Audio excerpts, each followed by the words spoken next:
ध्यान से सुनिएगा क्योंकि आज की बात किसी बॉलीवुड गॉसिप से ज्यादा जरूरी है। ये उस सिविलाइजेशन की कहानी है जिसने हमें मैथमेटिक्स, मेडिसिन और नॉलेज सिस्टम दिया, जिसकी डिसिप्लिन्ड स्टडी को हम इंडोलॉजी कहते हैं।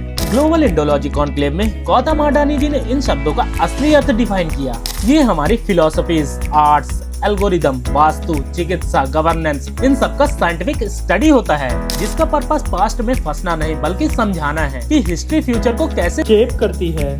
ऐसे इंडोलॉजी कॉन्क्लेव जैसे इवेंट्स एक सवाल दिल में जगाते हैं, आखिर क्यों एक टाइम नालंदा यूनिवर्सिटी जैसे वर्ल्ड क्लास इंस्टीट्यूट्स आज राग बन गए।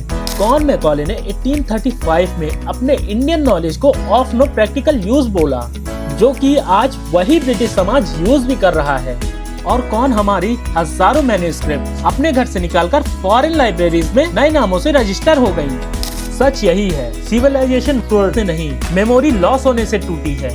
आज इस चैन को तोड़ने का संकल्प लेकर आए हैं गौतम अडानी जी, जो सिर्फ एक बिजनेसमैन के रूप में नहीं, भारत की परंपरा के सेवक के रूप में भारत के लिए निरंतर कुछ करने का प्रयास करते रहते हैं। महाकुंभ में जन सेवा से लेकर जगन्नाथ यात्रा में आस्था तक हर जगह इंडियन कल्चर की रक्षा के लिए काम कर रहे हैं। और अब उन्होंने ग्लोबल इंडोलॉजी कॉन्क्लेव में 100 करोड़ का इन्वेस्टमेंट अनाउंस किया है, ताकि हमारे स्कॉलर्स को सपोर्ट मिले और हमारी सभ्यता की स्मृति हमारे ही हाथों में सेफ रहे। गौतम अडानी जी की ये सीख उनकी माँ की शिक्षा और रामायण महाभारत के संस्कारों से आती है।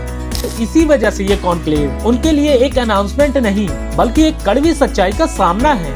सदियों तक हमारी कहानी किसी और ने लिखी, और अगर हमने अपनी सिविलाइजेशन मेमोरी को प्रोटेक्ट नहीं किया तो फ्यूचर जनरेशन वही पढ़ेगा जो हमने कभी कहा ही नहीं। आप क्या सोचते हो, हमें कमेंट्स में जरूर बताओ।